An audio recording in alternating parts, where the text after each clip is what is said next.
You remember being young, but when you try to remember being carefree, really genuinely carefree, there's almost nothing there. Even as a child, some part of you was already watching, already managing, already preparing for what might go wrong. You didn't spend your childhood being a child. You spent it being ready. Ready for the mood shift. Ready to fix things. Ready to disappear when disappearing was the safest option.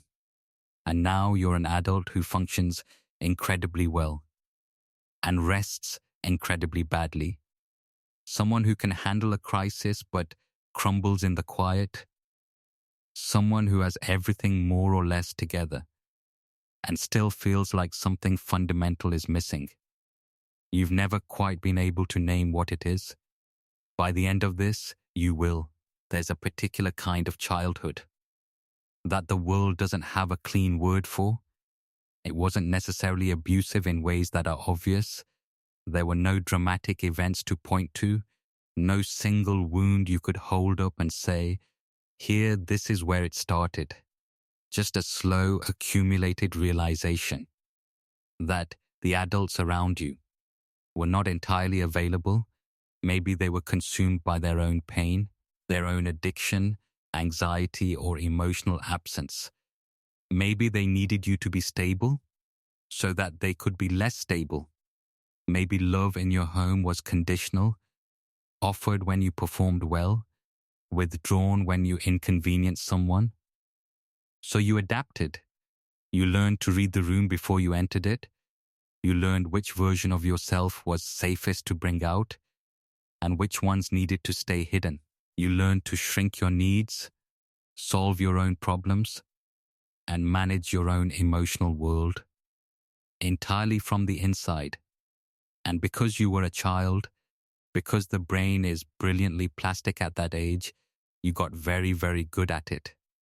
The cost didn't show up immediately. It shows up now, in the texture of your adult life, in the way you over-explain yourself, to avoid disappointing people, in the way you feel vaguely guilty for having needs at all, in the way you take on emotional labor, in relationships that should be shared, and feel obscurely responsible when someone around you is unhappy, in the strange loneliness of being surrounded by people who think they know you and knowing they only know the version you decided was safe to show. You're not dramatic about any of this. You never were. That's actually part of the problem.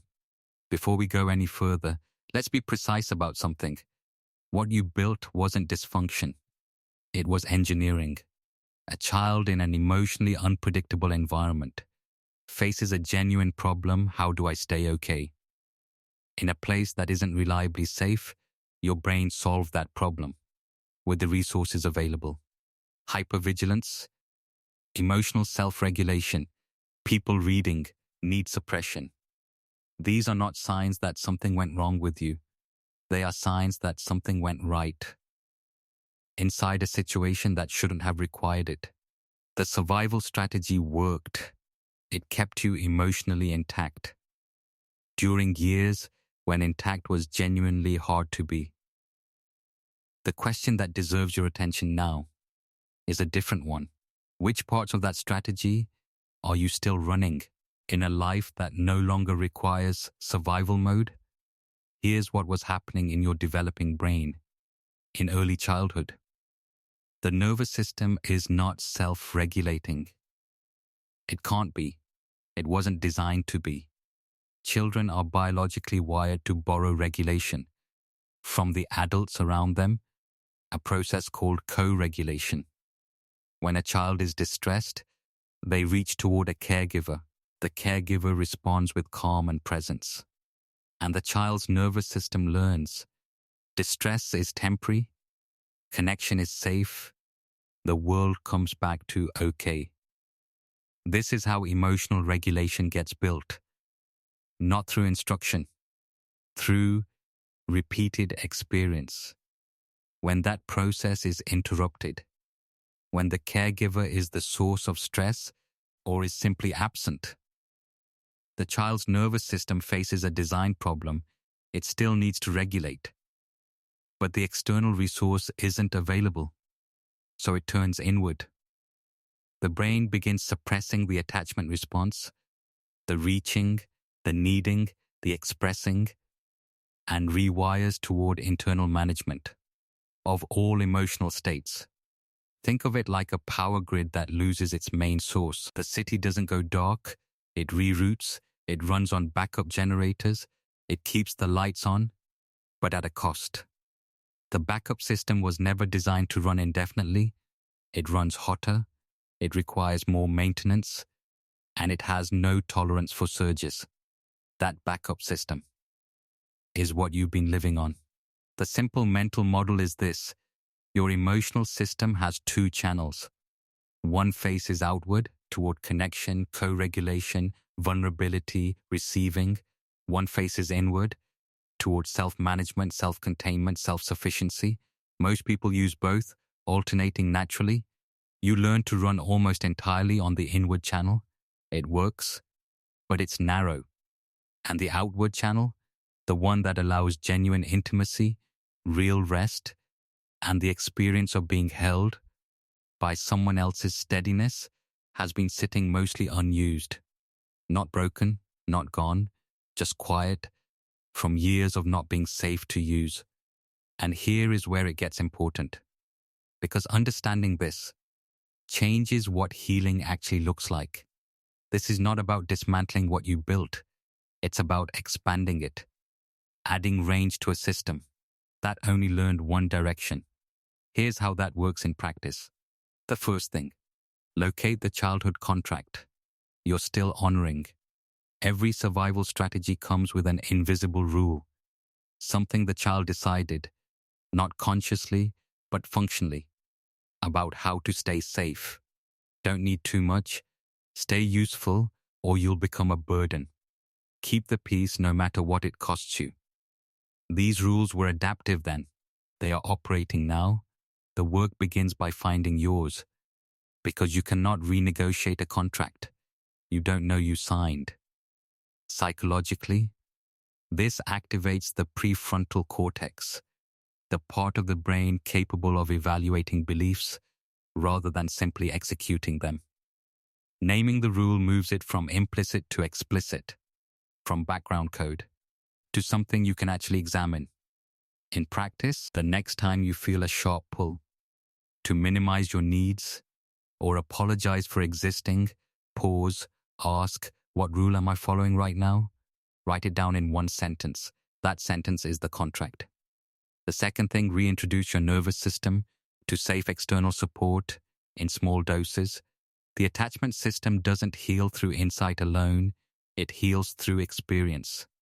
Specifically, through repeated small experiences of reaching outward and having something safe come back.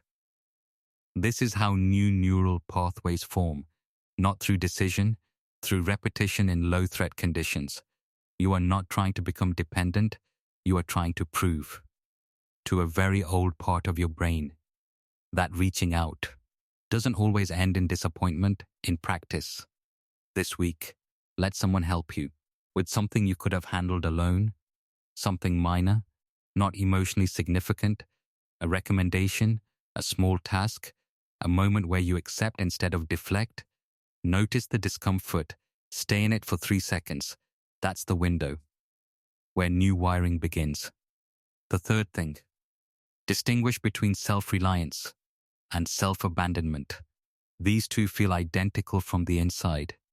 Both look like handling things. Both feel like strength. The difference, self-reliance is a choice. Self-abandonment is a reflex. When you override your own exhaustion. Because rest feels unearned, that's not strength. That's the old contract. When you say I'm fine, before you've even checked if you are, that's not composure. That's a child still managing a room that no longer exists. The psychological term is self-betrayal, the chronic suppression of internal states to maintain an external role. Over time, This creates a specific kind of internal numbness. You stop knowing what you actually feel, need, or want because checking was never the priority. Performing was. In practice, once a day, ask yourself 3 questions before you answer for anyone else. What am I feeling right now? What do I need right now? What am I about to override? You don't have to act on the answers immediately. Just stop the automatic bypass long enough to register that something is there. The 4th thing, let grief be part of the process. At some point in this work, something surfaces. That isn't anger or insight, it's something quieter, a kind of sadness about what the child you were never got to experience. Play without responsibility. Problems that belong to adults. The felt sense of being someone's priority. You can't retrieve those experiences, but the grief of them is real, and it belongs somewhere. Psychologically, grief completes emotional loops that were left open. The brain holds unprocessed loss in a kind of suspended tension, a low hum of unfinished business that costs energy and quietly distorts the present, allowing the grief, even privately, even briefly, releases that tension. You don't have to perform it, you don't have to narrate it to anyone, you just have to stop pretending it isn't there. Here is the one thing to hold. You didn't have a childhood. You had a job, and you were extraordinary at it. But you've been employed by a version of your life that no longer exists, still showing up, still managing, still keeping the lights on, in a building that no longer needs you, running its entire grid alone. The work now is not to become someone different.